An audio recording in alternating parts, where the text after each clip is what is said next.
Assalamualaikum warahmatullahi wabarakatuh. Apa kabar anak soleh dan soleha hari ini? Semoga Ananda selalu dalam lindungan Allah Subhanahu wa Ta'ala dan tetap semangat belajar ya. Alhamdulillah, hari ini kita berjumpa kembali ya. Semoga Ananda semua di rumah semangat dan ingat sholat 5 waktunya jangan ditinggalkan. Selalu patuhi perintah ayah dan ibu di rumah dan terus tingkatkan hafalannya ya hafalan surah pendeknya. Oke? Baiklah. Sebelum kita belajar, kita berdoa dulu ya. Doa sebelum belajar. Tangan diangkat, kepala ditundukkan. Abata. A'udzu billahi minasyaitonir rajim. Bismillahirrahmanirrahim. Rabbi zidni ilman warzuqni fahma. Rabbi shrah li sadri wa yassir li amri wahlul 'uqdatam min lisani yafqahu qawli. Amin. Baiklah, kita akan melanjutkan murojaah hafalan kita di surah An-Naba ayat 27 sampai 34 ya. Di kemarin kita sudah menyotor di ayat sampai ayat 26. Jadi minggu ini kita tambah lagi ya 8 ayat ya. Jadi yang belum menyotor hafalannya, ayo semangat setor hafalannya dan tuntaskan hafalan surah An-Nabanya ya Oke, baiklah. Kita akan lanjutkan hafalan surah An-Naba ayat 27 sampai 34 ya. Di store di wali kelasnya masing-masing ya Jadi satu hari itu bisa 2 ayat ya. Oke, jadi penyotorannya sampai di hari Sabtu ya. Ditunggu hafalannya sampai di hari Sabtu ayat 1 ya. Dari awal ya ayat 1 sampai 34 ya. Oke. A'udzu billahi minasy syaithanir rajim. Bismillahirrahmanirrahim. Innahum kanu la yarjuna hisaba wa kadzabu bi ayatina kidzaba wa kulla syai'in ahsainahu kitaba fadhuqu falan nazidakum illa 'adzaba. Inna lil muttaqina mafaza hadaiqa wa a'naba wa kawa'iba atraba wa ka'san dihaqa. Alhamdulillah, kita sudah mendengarkan murojaah surah An-Naba ayat 27 sampai 34. Oke, kita lanjutkan pembelajaran kita di hari Senin tanggal 23 Agustus 2021. Di tema 1 ya hidup rukun, subtema 4, pembelajaran 5 dan 6. Dan insya Allah besok di hari Selasa kita akan penilaian harian atau ulangan harian ya. Jadi terus belajar, dan bertanya kalau tidak dipahami. Nah, coba kalian dengarkan cerita berikut ya. Olahraga bersama. Warga di sekitar rumah Rafa akan berolahraga bersama. Kegiatan tersebut dilakukan di lapangan. Di perjalanan menuju lapangan, Rafa bertemu Zidane. Rafa mengajak Zidane untuk ikut berolahraga. Namun Zidane tidak bisa ikut. Zidane akan mengunjungi pamannya.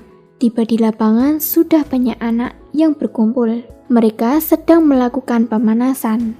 Mereka berolahraga dengan kompak. Kalimat penolakan pada cerita adalah, ya, Zidane tidak bisa ikut karena Zidane akan mengunjungi pamannya.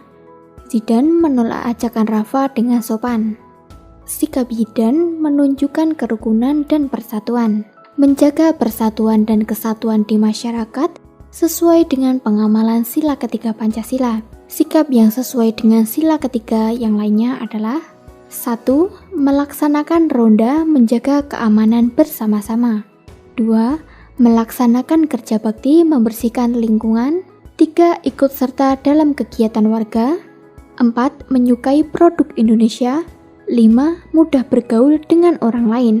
Ketika menolak permintaan orang lain, kita harus mengucapkan dengan sopan. Kerukunan akan terjaga apabila kita bertutur kata dengan baik. Coba dengarkan cerpen berikut ini. Bella sedang bermain sepeda di sekitar rumah. Dari jauh tampak ada bapak tua yang berjualan es krim. Karena jalan itu sudah rusak, tidak bagus untuk dilalui, bapak tua yang sudah rapuh itu jatuh dari gerobaknya karena batu-batuan tidak sesuai pada tempatnya. Melihat itu, Bella menghampirinya dan menolongnya. Budi yang kebetulan lewat malah menolak menolong bapak tua yang sedang tersungkur jatuh. Saya tidak mau menolongnya, saya mau pergi saja ke tanah lapang, jawabnya. Dalam dongeng terdapat sikap gotong royong. Selain itu, terdapat sikap adil dalam menolong orang lain. Sikap tersebut sesuai pengamalan sila keempat dan sila kelima Pancasila. Sikap pengamalan sila keempat dalam Pancasila yang lain adalah 1. Melakukan musyawarah dalam memutuskan perkara. 2. Menghormati pendapat dan kritikan dari orang lain. 3. Menerima hasil putusan musyawarah dengan lapang dada. 4. Menghadiri berbagai acara masyarakat. 5. Tidak memaksakan kehendak orang lain. 7. Ikut dalam pelaksanaan pemilihan umum. Nah, sedangkan sikap pengamalan sila kelima Pancasila adalah 1. Ikut dalam pelaksanaan gotong royong di lingkungan sekitar. 2. Memberi pertolongan kepada orang yang membutuhkan. 3. Menumbuhkan rasa peduli dan budi luhur. 4. Tidak boros. Baiklah, setelah Ananda menyimak video tadi, Ibu Guru kasih tugas ya nak. Tugas yang pertama, Ananda jawab pertanyaan berdasarkan video yang telah Ananda simak. Jadi ada 3 nomor ya. Yang pertama, tuliskan 2 contoh pengamalan sila ketiga Pancasila di masyarakat. Ya, itu ada dalam video nak. Jadi simak dulu baru kita jawab pertanyaannya. Nomor 2, 2 contoh pengamalan sila keempat Pancasila di masyarakat. Nomor 3, 2 contoh pengamalan sila kelima Pancasila di masyarakat. Oke? Nah, jadi itu tugas yang pertama ya nak. Jadi tidak ada dalam bukunya. Ananda nonton video terlebih dahulu baru bisa menjawab pertanyaan ini.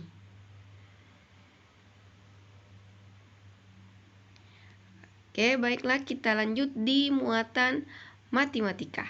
Menyelesaikan soal, cerita tentang penjumlahan dan pengurangan serta penyelesaiannya. Ayo membuat soal cerita tentang penjumlahan atau pengurangan. Kata-kata yang berkaitan dengan penjumlahan misalnya diberi, membeli lagi, atau banyak gabungan. Kemudian kata-kata yang berkaitan dengan pengurangan yaitu diberikan kepada sisa, selisih, atau terjual. Oke. Buatlah soal cerita dengan penyelesaian operasi hitung 175 tambah 100 dikurang 250. Jadi ini nak,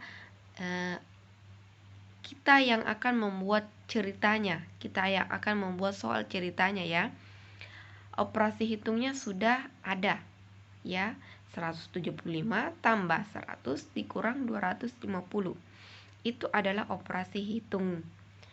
Ya, oke. Lanjut penyelesaian. Nah, di toko buku ada persediaan 175 buku tulis. Ya.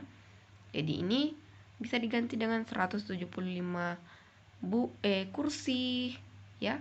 Jadi ini soal cerita sesuai dengan buatan Ananda ya. Lanjut. Karena tanda tambah berarti penjual membeli lagi. Berarti kalau membeli berarti bertambah ya. Membeli persediaan sebanyak 100 buku. Ya, jadi membeli lagi. Jadi tanda tambah 100. Kemudian dikurangi 250. Nah, jika buku terjual, ya kata terjual berarti terjual kembali 250 buah. Nah, berapa banyak buku sekarang?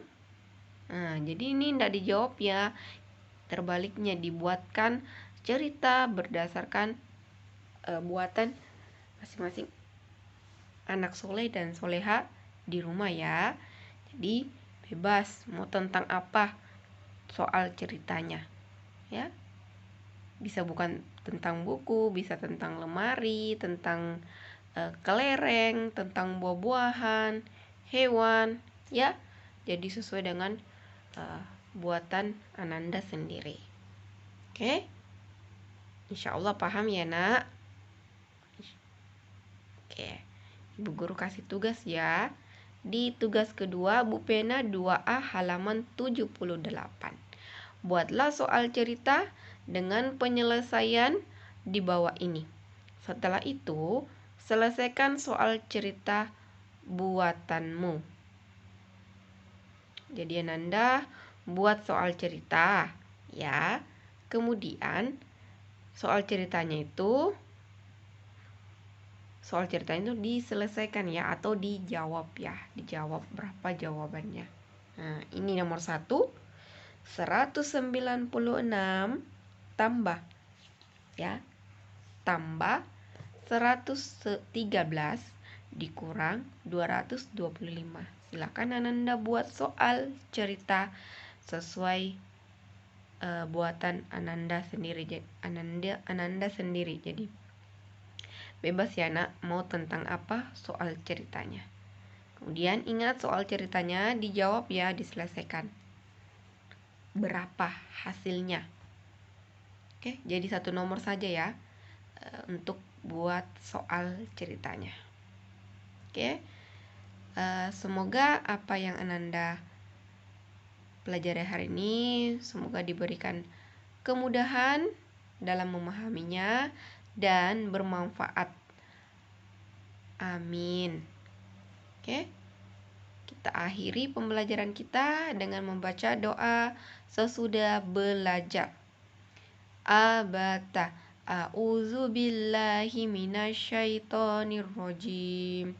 Bismillahirrahmanirrahim. Subhanakallahumma wa bihamdik asyhadu an la ilaha illa anta astaghfiruka wa atubu ilaik. Amin. Assalamualaikum warahmatullahi wabarakatuh.